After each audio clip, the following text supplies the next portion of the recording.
Bienvenidas y bienvenidos a Punto Género.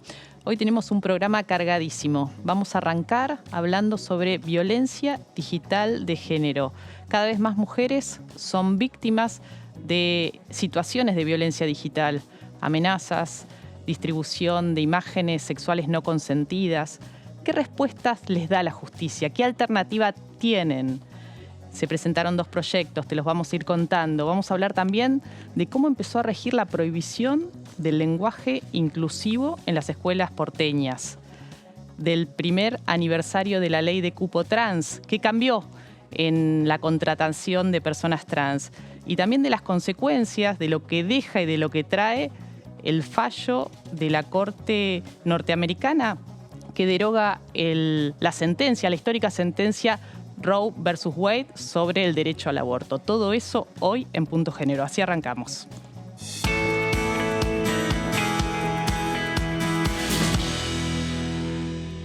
En Argentina y en América Latina crece el fenómeno de la violencia digital contra las mujeres.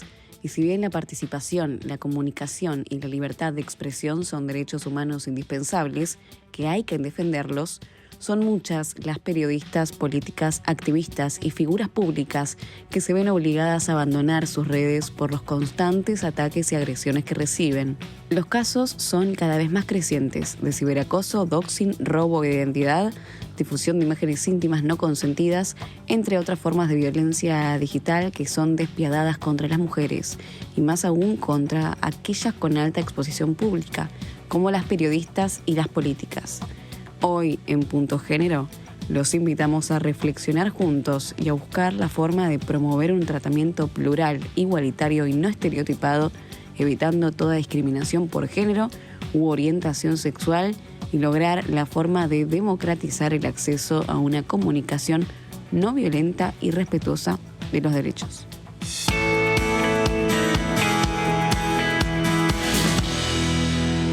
Bueno, y para hablar sobre este tema estamos con la abogada María Julia Giorgelli, que ella es especialista en protección de datos personales y derecho a la intimidad de la Defensoría del Pueblo de la Ciudad. ¿Cómo estás, Juli? ¿Qué tal? ¿Bien? Hola, buenas noches. Y también estamos con Florencia Cerdá. Ella forma parte de Género y TICs, que es una organización que viene trabajando en esta temática. Es autora además del libro Violencia de Género Digital. Y desde esta organización han impulsado la redacción de 2 proyectos que se acaban de presentar a través de la diputada Mónica Macha, presidenta de la Comisión de Mujeres y Diversidades de la Cámara de Diputados, que apuntan a dar un marco legal a estas situaciones que han surgido no hace tanto tiempo, pero tampoco son nuevas, ¿no? Contanos de qué se tratan estos proyectos. Bueno, son 2 proyectos de ley. El primero, Ley Belén, en honor a Belén San Román, una chica de la ciudad de Bragado que a finales del 2020 fue instigada al suicidio después de una difusión no consentida de un material íntimo suyo. Este proyecto busca penalizar distintas formas de violencia de género digital. La obtención de material íntimo o de desnudez sin consentimiento. Esto va a incluir no solo el intercambio de fotos o sexting, como se le dice, sino también el que es, al ser realizado sin consentimiento, justamente quizás una cámara oculta al momento de digamos, exactamente. Robadas. Cámaras ocultas en baños, en vestidores, prácticas de upskirting, como se le denominan, que es cuando te filman quizás por abajo de la pollera la zona de tus genitales, en la vía pública. Y también quizás situaciones... ¿Eso también pasa? Sí, pasa. No tanto en la Argentina, pero en algunos países de Latinoamérica está mucho más arraigado esta costumbre. Después todo este material es subido, intercambiado en distintas páginas de gente que tiene ese gusto, por así decirlo, por consumir este tipo de material. Pero también existen situaciones donde hay una relación sexual consentida y que es grabada sin que la titular de la imagen lo sepa. Esto también va a estar incluido dentro de uno de los tipos penales de la ley. El segundo tipo penal de la ley Belén castiga la difusión de material íntimo o de desnudez. El tercero castiga de forma más grave la obtención y la posterior difusión del material íntimo. Es decir, en el segundo tipo se castiga solo a los que difunden y en el tercero al que obtiene y además después lo difunde. Claro. Se considera que hay algo más premeditado ahí incluso. Y por último se castiga también lo que es los montajes pornográficos. Por ejemplo, cuando te montan en una película de pornografía la cara de una persona, que suelen hacerlo mucho con personalidades públicas o con políticas o activistas. Se le llaman porn deepfake en la práctica cibernética. Y también se va a castigar la extorsión, o sea, el delito ya comúnmente legislado de extorsión, se va a legislar además para este tipo de documentos o imágenes o material íntimo. Y se prevén agravantes por casos en donde las agredidas sean mujeres o haya una agresión por la identidad de género, la expresión de género, o la orientación sexual, por menores de edad. Hay varios agravantes. También cuando hay fin de lucro se agrava la pena. ¿Y la ley Olimpia? Y la ley Olimpia prevé la modificación de nuestra ley integral de violencia. Y que lleva el nombre de una mujer mexicana que sufrió estas situaciones, ¿no? Olimpia Coralmelo es quien también ha inspirado nuestro movimiento, que no solo es Gentic, sino el Grupo Ley Olimpia Argentina. Ella ha sufrido la difusión no consentida de su material íntimo hace algunos años e inició un movimiento militante en México para que en los distintos estados se fueran aprobando leyes que castiguen la difusión no consentida y reconozcan a la violencia digital. Bueno, su movimiento fue arrasador en todo México. De hecho, fue incluida en el listado de las 100 personas más influyentes del mundo de la revista Times del año pasado. Hace poquito le entregaron el premio y bueno, ha inspirado esta ley Olimpia Argentina, que lo que hace es modificar nuestra ley integral de violencia, incluir a la violencia digital como una forma más de violencia de género y además prevé una serie de políticas públicas, porque bueno, ya sabemos que solamente la penalización no alcanza.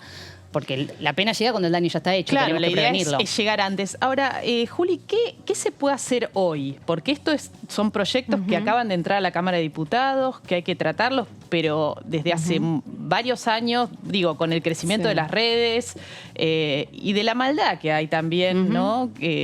Asociada también a la posibilidad de hacer daño a través de este tipo de contenidos. ¿Qué se puede hacer? Una mujer o alguien que sufre esta situación, hoy, ¿qué posibilidades tiene? Bueno, mira, Internet justamente es un lugar muy complejo en el que hay muchos actores, ¿no? Hoy por hoy las plataformas están autorreguladas, entonces la posibilidad que hoy existe es reportar contenidos, dejar de seguir, tomar capturas de pantallas para después poder acudir como se puede hoy a la sede judicial, que en principio es con figuras de extorsión, ¿no? Porque por eso queremos decir que para nosotros es muy importante esta reforma, es necesaria, es fundamental.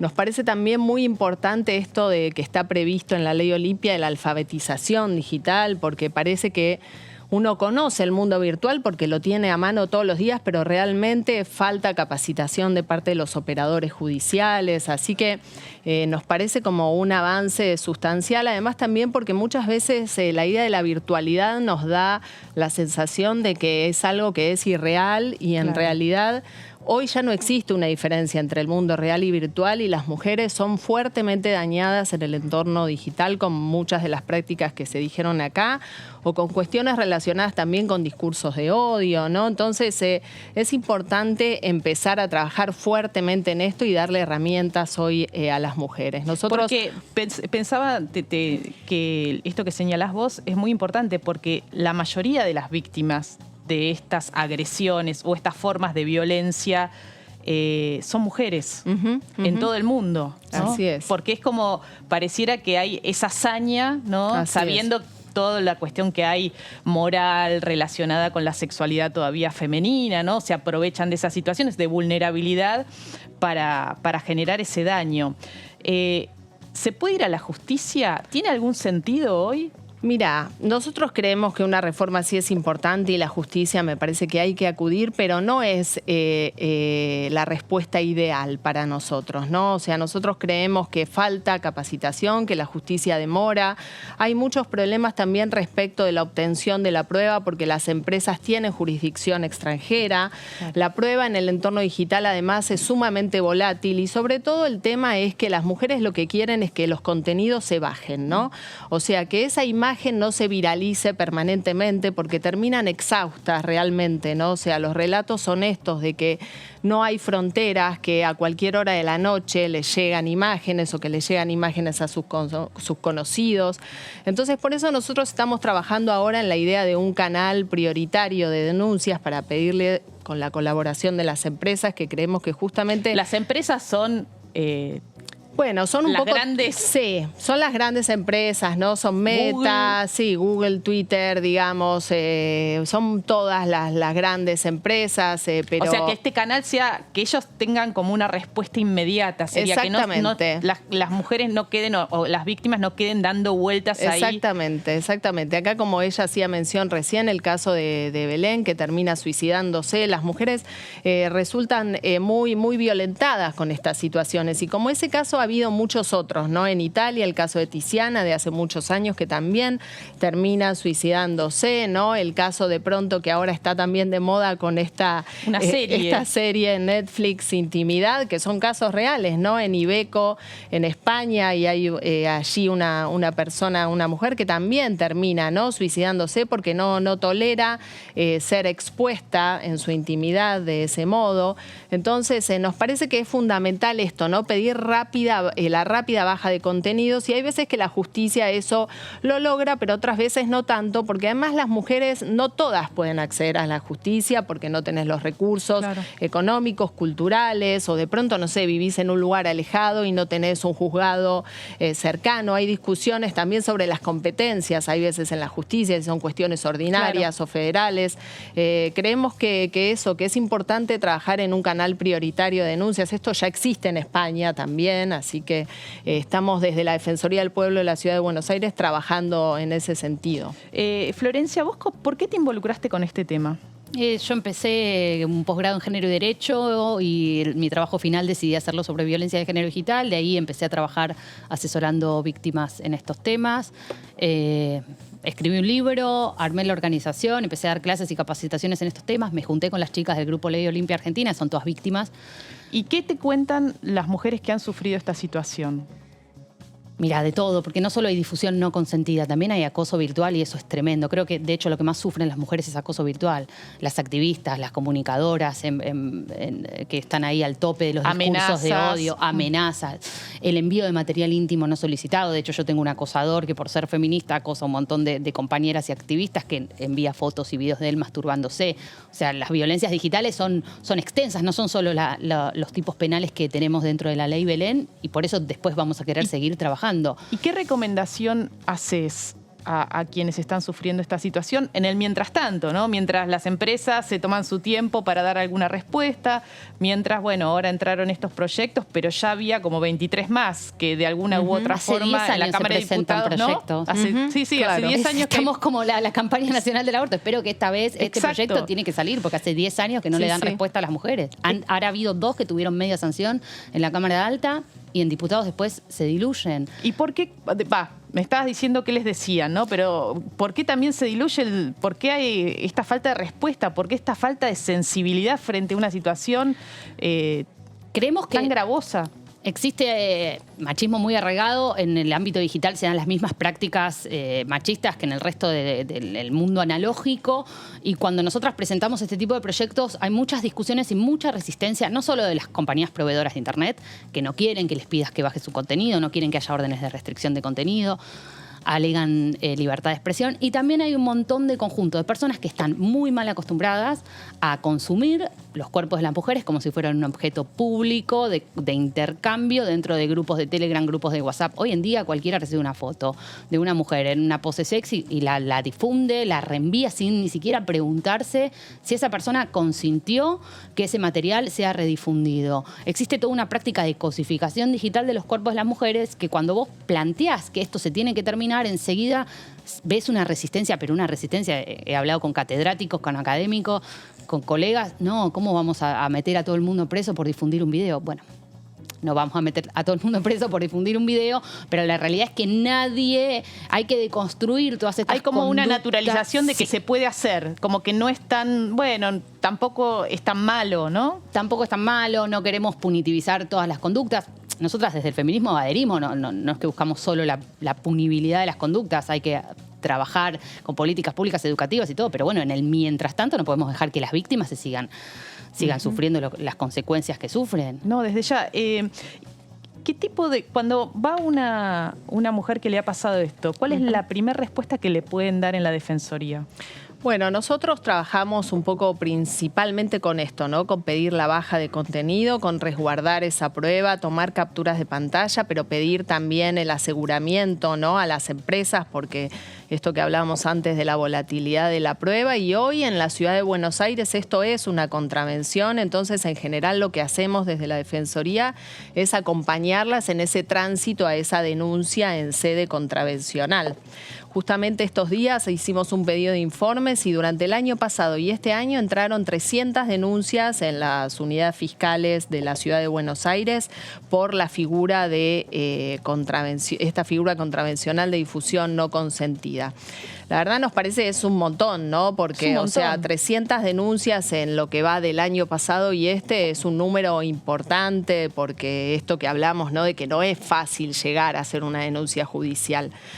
Con lo cual... ¿Y se llega a los agresores? ¿O en esta maraña de, bueno, la IP donde está? Difícil, ¿no? difícil. Es difícil porque la investigación es difícil y además porque hay algún diseño institucional ahí que hay veces entre la obtención de la prueba y que se eleva la causa a juicio, hay veces que las causas se prescriben. Hay después también mucho machismo, ¿no? Yo recién la escuchaba a ella y nosotros tuvimos un caso resonante hace un tiempo justamente, ¿no? De una persona que tiene un blog que se llama Cazador Legal, que saca fotos de colas de mujeres en la calle, y ese caso nosotros intentamos la baja. En un primer momento el blog se bajó, que es un producto de Google, nos tomamos contacto con Google y las imágenes no se bajan, y en la justicia, que lo que hicimos fue ahí una denuncia por acoso sexual callejero, la causa finalmente se archivó. Entonces, digamos, yo creo que hay una idea también esto, ¿no? De que lo virtual de pronto no daña tanto, no es tan real o es un poco inasible, entonces, o que se va a viralizar tanto que es medio imparable.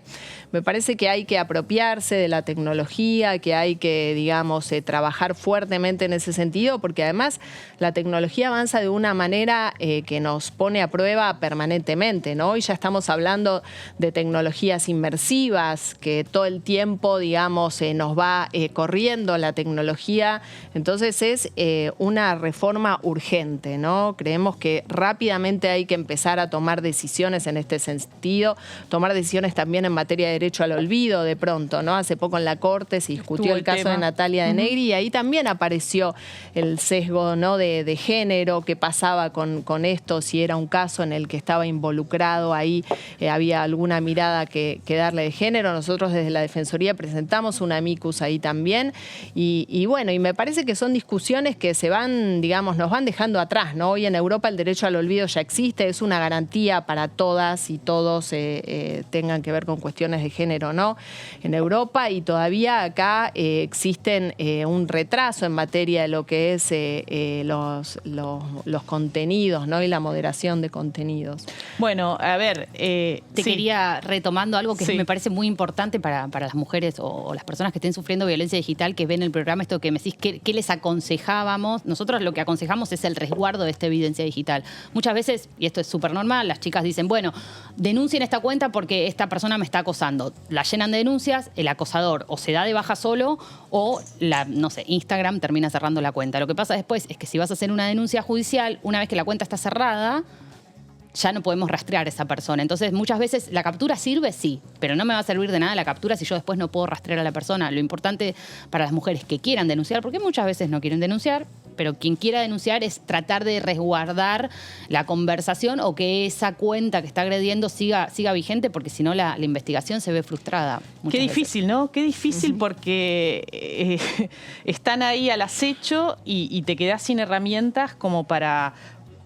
Muchas de las mujeres lo que quieren es que las dejen en paz, ¿no? Sí. Ni siquiera, como decíamos, esto de que terminen en la cárcel, nada, una vida libre de violencias, que es lo que el Estado tiene que garantizar. Así que esperemos que estas dos iniciativas que de alguna forma se vuelven a presentar, que diputadas y diputados, senadoras y senadores estén atentos, es un tema urgente y que no lo sigan postergando. Muchas gracias, Juli, muchas gracias, Florencia. Gracias. Vamos a estar atentas y seguimos después de este tape que lo vamos a presentar así. ¿Qué está pasando en las escuelas de la Ciudad de Buenos Aires con el lenguaje inclusivo, con la prohibición del lenguaje inclusivo?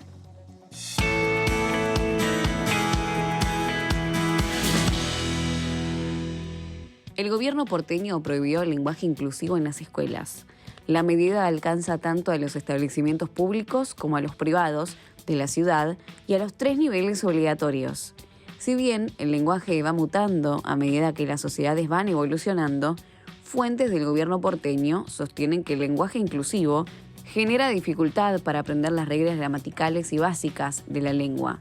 La medida generó polémica sobre si se puede prohibir el uso del lenguaje inclusivo y el tema ya tiene su capítulo judicial a través de la presentación de un amparo colectivo en favor de todas las personas afectadas por la medida y reclama la inconstitucionalidad de la prohibición.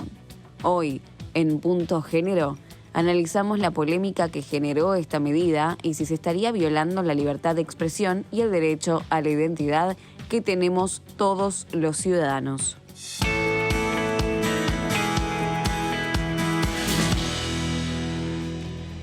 Bueno, parece como que ya pasó este tema, ¿no?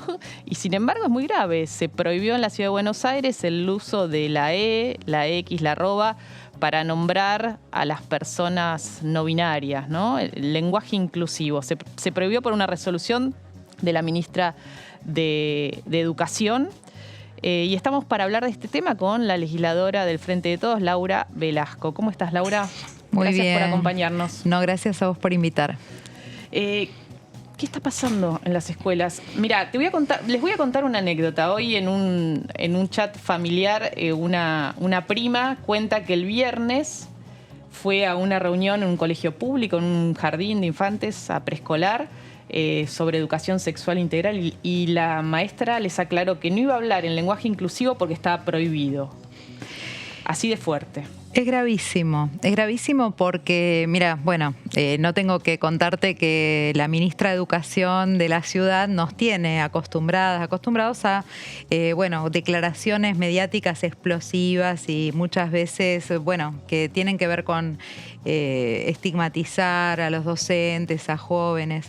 Ahora, en este caso se trata de una política pública, se trata de una resolución que llega a las escuelas de nivel inicial, primario, secundario, los niveles obligatorios, tanto privadas como estatales. Y en definitiva, lo que está haciendo, y por eso nos parece muy grave, desde la legislatura hicimos pedidos de informe, declaraciones de preocupación, pero también en mi caso me presenté a un amparo. Lo que está haciendo concretamente es restringir lo que es la aplicación de la Ley de Educación Sexual Integral, ya 15 años, de la Ley Nacional y de la Ciudad, pero además es una prohibición anticonstitucional, anti-ley de identidad de género, ¿no es cierto? Entonces, y yo digo es muy grave porque además las escuelas y los docentes, los estudiantes, resisten, pero en una parte de ellos y de ellas y de ellas va a aparecer evidentemente esa censura, ese temor, que justamente significa un gran retroceso en una ciudad como la Ciudad de Buenos Aires, que tiene larga tradición progresista en este sentido. Es más, una de quienes estuvo colaborando en manuales que proponían algunas de las otras formas de lenguaje inclusivo, como Diana Mafía, rápidamente salieron a decir que no estaban de acuerdo con ningún tipo de prohibición y que de ninguna manera con su trabajo avalaban esta prohibición y esta resolución que llegó a las escuelas. Sí, la verdad que llama mucho la atención, sobre todo que una puede analizar esta medida como una avanzada de un corrimiento hacia la derecha, los discursos de derecha que estamos viendo en algunos sectores de la oposición y que es preocupante, ¿no? Porque cercena derechos. Vamos a sumar a la conversación a Gabriela Mariel Zunino, que ella es doctora en lingüística, docente e investigadora de la UBA y que junto a otros investigadores e investigadoras lingüistas publicaron justamente en los días posteriores a a la salida de esta resolución un documento muy interesante que derriba mitos sobre el impacto del lenguaje inclusivo, del uso de la arroba, de la X y de la E en las escuelas, porque uno de los argumentos de la ministra Soledad Acuña fue, bueno, les fue muy mal a las chiques en las pruebas de lengua, las pruebas estandarizadas, y esto es culpa del lenguaje inclusivo. ¿Qué tal? ¿Cómo estás, Gabriela? Gracias por esta comunicación. Hola, Mariana. Muchas gracias a vos. ¿Es así? ¿El lenguaje inclusivo es culpable de que le vaya mal a las chiques en las pruebas de lengua y de comprensión de texto? Bueno, suelo decir, es una hipótesis un poco arriesgada, ¿no?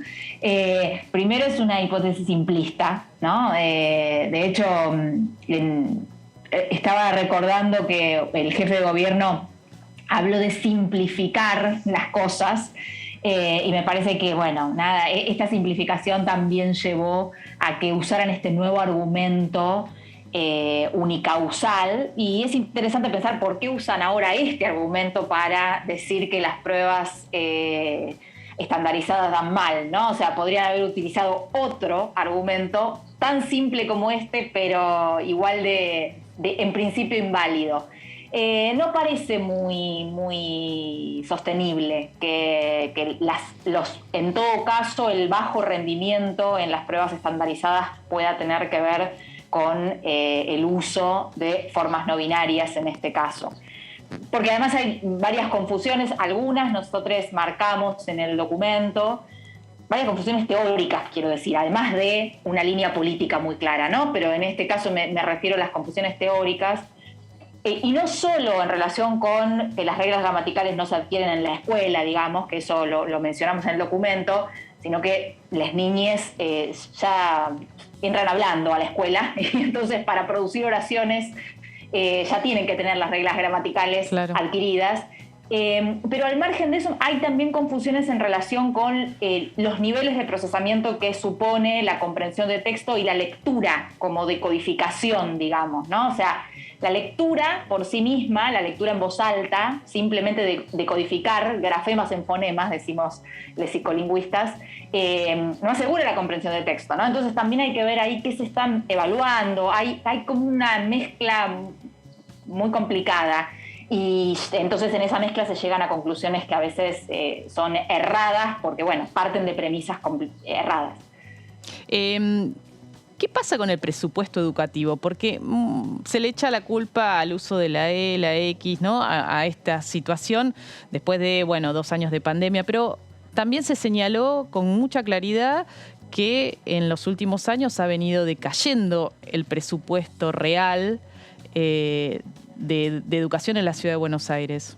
Sí, sin duda. En las gestiones, en estos 12 años de Macri primero, luego de Larreta, ya bajó más de 12 puntos el presupuesto educativo en la ciudad de Buenos Aires y tenemos situaciones muy complejas. De hecho, en los mismos días en que se estaba enviando esta resolución a las escuelas, había montones de escuelas sin gas, habíamos atravesado sin dudas, ¿no?, en la ciudad de Buenos Aires sin computadoras y sin conectividad en muchísimos barrios populares, y eso dificultó mucho lo que fue la continuidad pedagógica. Luego hay situaciones de problemáticas en lo que es la infraestructura escolar, en la comida que reciben las niñas en las escuelas. Digo, pensando en que estamos en la ciudad más rica del país, las circunstancias para enseñar y aprender son realmente muy deficientes. Entonces, una ministra que ya hace muchos años que está en la gestión educativa debiera estarse haciendo cargo de esa situación.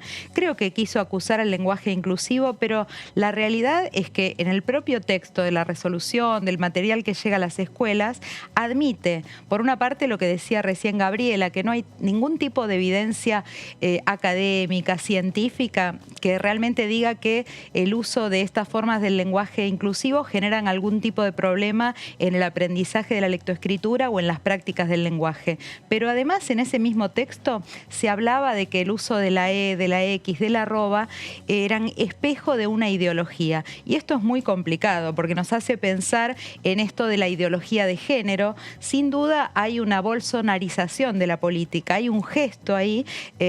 Sabemos que la ministra es una de quienes quiere ser jefa de gobierno en la Ciudad de Buenos Aires. Creo que hay un gesto a un electorado de derecha, pero le salió mal, porque una parte del espacio, insisto, digamos, más transversal que ve estas temáticas, aún en su propio espacio político, salió a darle la espalda. Gabriela, una de las razones también, o de los fundamentos de esta resolución, dice, bueno, no se corresponden con formas de la lengua española. Y siempre se referencia en la Real Academia Española. ¿Qué tiene que ver la Real Academia Española con la lengua que hablamos en Argentina? Bueno, recién Laura hablaba de gestos, ¿no? Y en ese sentido yo pensaba varios de los gestos y se relaciona con lo que vos me preguntás ahora. A ver, hay un primer gesto que tiene que ver con la voluntad de uniformar y de legislar sobre los usos lingüísticos de los hablantes, que es un gesto que han tenido históricamente gobiernos autoritarios, no gobiernos democráticos, ¿no? Y hay antecedentes. Entonces, esa es una primera cosa que me parece que hay que tener en cuenta, ¿no? La intención de uniformar, de restringir ciertos usos lingüísticos, además conlleva una fuerte estigmatización y valoración sobre sus hablantes. Es decir, son buenos hablantes aquellos que usan las formas supuestamente aceptadas y malos hablantes aquellos que no las aceptan o que usan otras variantes. Y eso se conecta a su vez con esta idea de qué hace la RAE o qué tiene que ver la RAE en esto, ¿no? Y a mí también me preocupa mucho ese gesto colonial que tiene la resolución en relación con citar como voz de autoridad a una institución que, como su nombre lo indica, la Real Academia Española, digamos, tiene visos monárquicos evidentes y explícitos, que además intenta, por su constitución y por su historia, regular y uniformar y homogeneizar cosas que jamás van a ser homogéneas y uniformes, que son inestables por naturaleza, como son los usos de la lengua por parte de sus hablantes, pero además ni siquiera lo puede hacer dentro del territorio de España, ¿no? O sea, quiero decir, los españoles tampoco hablan todos igual, ni hablan la norma que supuestamente establece la RAE, y mucho menos aún podría pretenderlo de las variedades de español de América.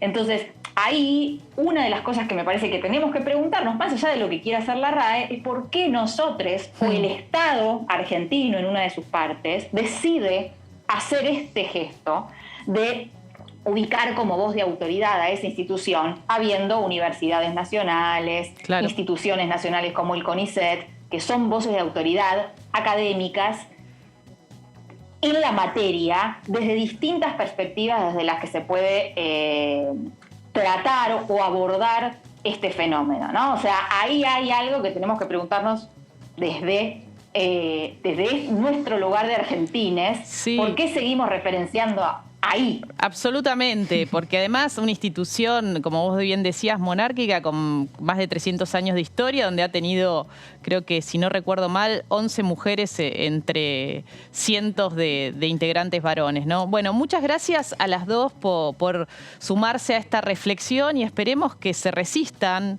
en las escuelas a cumplirla, ¿no? A pesar de las amenazas de sanciones, como se ha dicho, que se aplicarán, veremos de qué forma.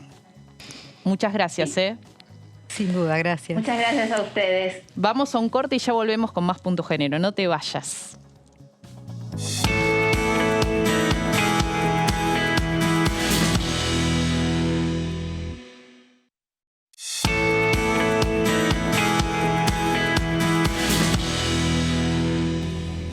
Seguimos en Punto Género. Te decíamos que íbamos a estar hablando de las consecuencias, lo que deja y lo que va a venir después del fallo de la Corte Suprema de Estados Unidos contra el derecho al aborto en ese país. Y estamos en comunicación con la abogada de Derechos Humanos, directora ejecutiva de Women's Equality Center, Paula Ávila Guillén, que está desde Nueva York. ¿Qué tal? ¿Cómo estás? Buenas noches, Paula. Buenas noches, un gusto saludarte y poder estar en tu programa. Un placer para mí también. Contanos qué ¿Qué se viene? ¿Qué pasó en estas 3 días, desde, viernes, sábado, domingo, lunes, en Estados Unidos, después de esta sentencia? Pues mira, en el momento inmediato en que salió la sentencia, hubo muchísimas clínicas que incluso tuvieron que decirle a los pacientes que estaban en sala de espera que qué pena que tenían que retirarse, que no podían darle servicio. Y entre el viernes y el lunes, o el día de hoy, 9 estados ya tienen una criminalización prácticamente total, y se espera que hasta dentro de un mes, de aquí desde el momento de la decisión hasta 30 días, aproximadamente 26 estados. Estamos estimando que más o menos entre 36 a 40 millones de mujeres. Entonces, eso es lo que pasó en la parte legal. Asimismo, tiempo hay muchísimos estados que tienen en este momento leyes muy confusas y médicos que no saben qué pueden hacer.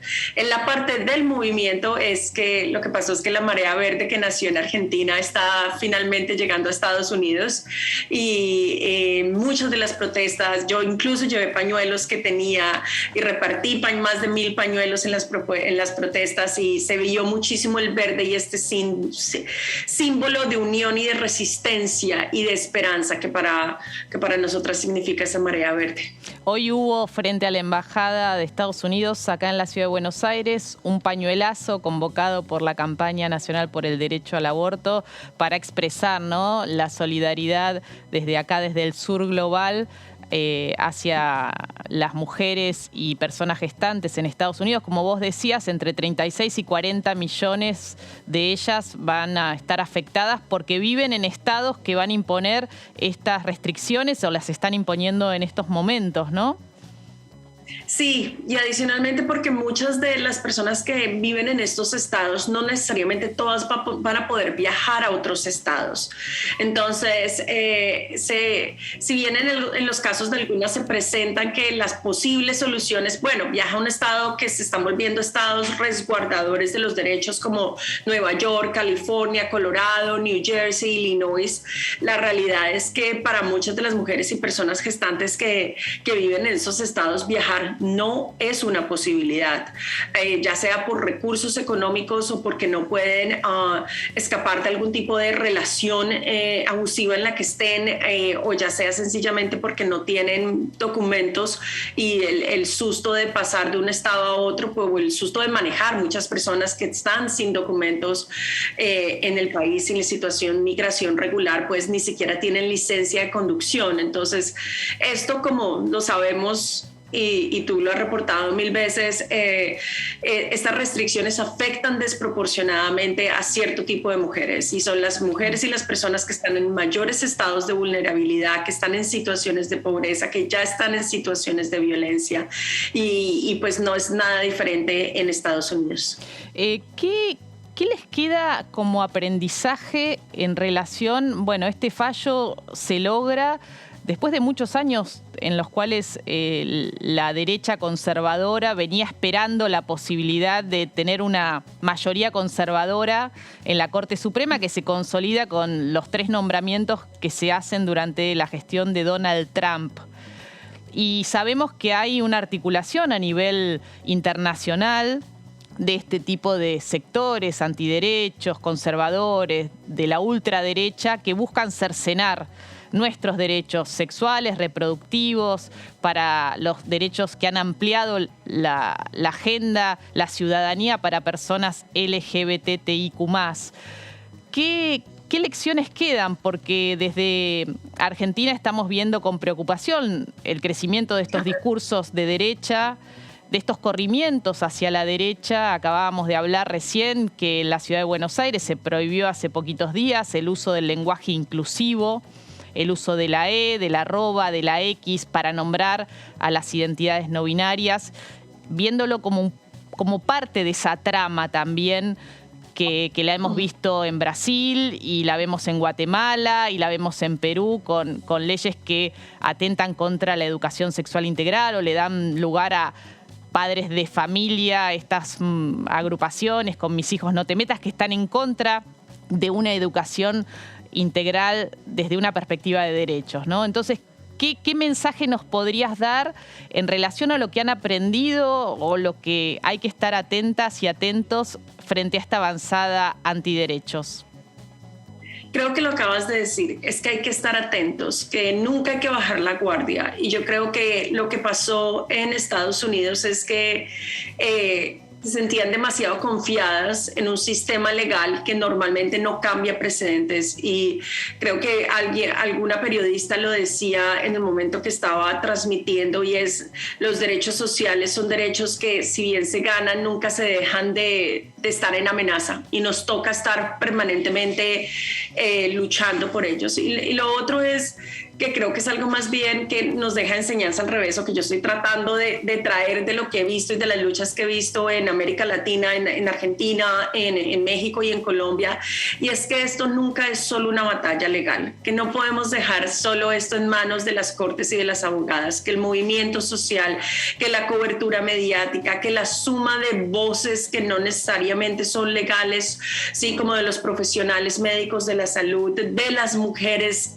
del común, de las personas que tienen abortos, son fundamentales. Y creo que acá muchas veces se confió tanto en el sistema judicial que las voces que eran las únicas que se escuchaban eran la de las abogadas. Y digo esto yo como abogada, pero creo que muchas veces, y creo que eso fue fundamental tanto en las luchas que se hicieron en Argentina como en México y en Colombia, pero sobre todo en Argentina, era el movimiento social sosteniendo muchos de estos argumentos y las diversidades de voces que hablaban a favor de este tema.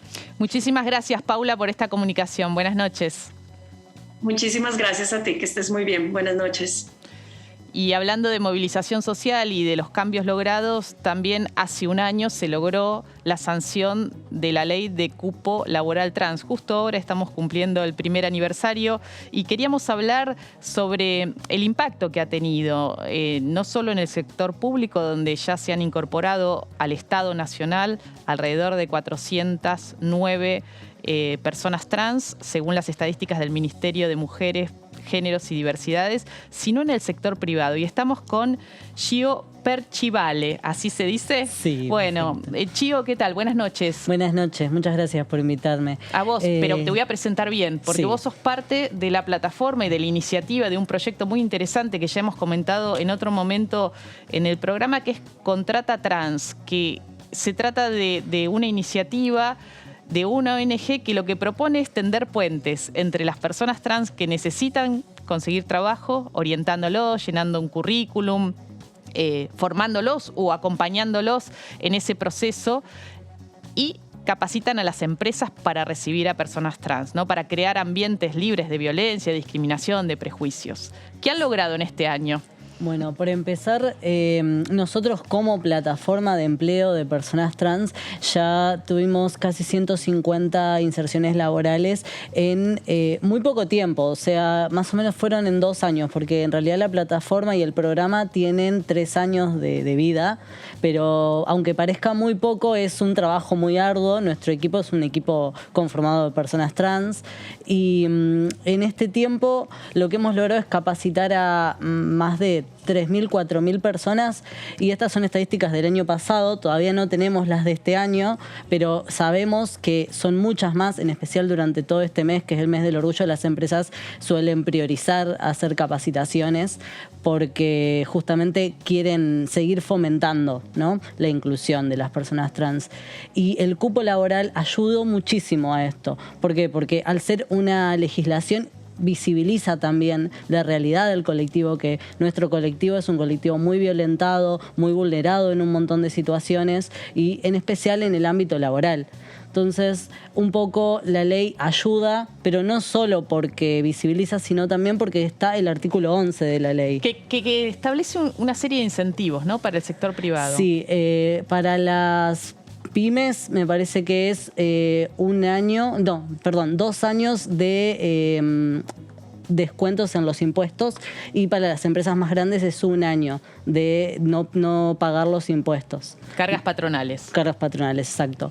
Y bueno, esto justamente nos sirve mucho a nosotros desde el programa como punta de lanza, claro, porque nosotros al plantear un beneficio también para las empresas, que entendemos que contratar a una persona trans también tiene sus beneficios, porque las experiencias de las personas trans, todo lo que es el trabajo que vienen haciendo durante muchos años de su vida, hace crecer a las empresas. ¿Por qué? Porque genera ambientes mucho más amenos donde las personas pueden trabajar cómodas porque saben que la empresa valora sus individualidades y les valora como personas y les tiene en cuenta. Eso hace que las empresas crezcan mucho más y que las personas trabajen mejor.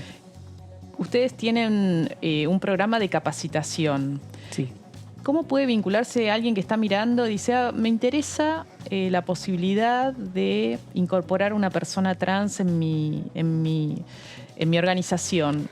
Bueno, por un lado pueden entrar a nuestra plataforma que es contratatrans.org y contactarnos, pueden ya registrarse como recruiters y empezar a hacer una preselección de personas en la plataforma y nosotros, alguien de nuestro equipo les va a contactar, entonces vamos a poder empezar este proceso. Pero aparte, ahora el 1 de julio vamos a tener nuestra 4ª edición de nuestras capacitaciones para empresas y organizaciones sociales, que es en el marco del mes del orgullo y va a tener una modalidad tanto presencial como virtual. O sea que si no estás dentro de Argentina o no podés asistir presencialmente, podés ver también la transmisión en vivo. ¿Y se anotan dónde? Se pueden anotar en impactodigital.org/evento o pueden ir a nuestras redes sociales y pedirnos también el link. Perfecto. Y una cosa más, y si hay alguna persona trans que dice, bueno, yo estoy buscando trabajo, pero nunca me presenté a una entrevista laboral, no sé cómo empezar, no sé cómo hacer un currículum, ¿cómo pueden vincularse con ustedes y qué tipo de acompañamiento ustedes les brindan? Bueno, por un lado, todos los servicios hacia la población trans son totalmente gratuitos. Esto nos parece muy importante, porque justamente lo que queremos es incluir a las personas trans en el mundo laboral. Entonces, pueden hablarnos por Instagram y seguramente alguien de nuestro equipo les va a dar soporte y les va a ayudar. Pueden entrar directamente a la plataforma y cargar ya sus datos y también su experiencia y hay una parte especial que es sobre vos, que es para que puedan decir qué quieren hacer, qué les gustaría, porque capaz no tienen experiencia laboral en trabajos formales, porque pasa mucho en la población, pero también quieren contarnos justamente cuáles son sus expectativas para el mundo laboral. Entonces eso en las empresas es muy importante, saber a dónde quieren llegar, porque también priorizamos eso, que las personas puedan crecer dentro de las empresas. Nosotros con nuestro equipo siempre estamos al pendiente de todo lo que sea ayudar a la población trans, porque somos personas trans y sabemos lo que es no tener trabajo, sabemos lo que es ser una población violentada y sabemos lo difícil que es involucrarte y ir a una entrevista laboral. Una entrevista laboral para cualquiera persona. Genera mucha tensión, sí. Y si uno no ha tenido la posibilidad de tener esa experiencia mucho más, ¿no? Sí, entonces también hacemos talleres para justamente darles herramientas donde pueden ir y confrontar una entrevista laboral y salir bien y estar bien y tener experiencia en eso para conseguir un trabajo, justamente. Bueno, muchísimas gracias, Gio. Justo mañana es el Día del Orgullo, ¿no? Sí. En el mundo, acá en Argentina, la marcha se hace el primer sábado de noviembre, pero bueno, es una fecha emblemática porque marca un momento de inflexión, de inicio de las luchas por los derechos civiles en Estados Unidos y su expansión al resto del mundo, ¿no? Mañana justamente hay una marcha también en contra de los travesticidios para reclamar justamente esa violencia hacia el colectivo. Convócala, ¿dónde y a qué hora? Es en el Congreso a las 6 de la tarde. Así que nada, les esperamos. Muy bien, ahí está, la cita, 18 horas, frente al Congreso, contra la violencia hacia las personas trans, contra los travesticidios. Y nosotras y nosotros y nosotres nos volvemos a encontrar la próxima semana con más Punto Género. Chau.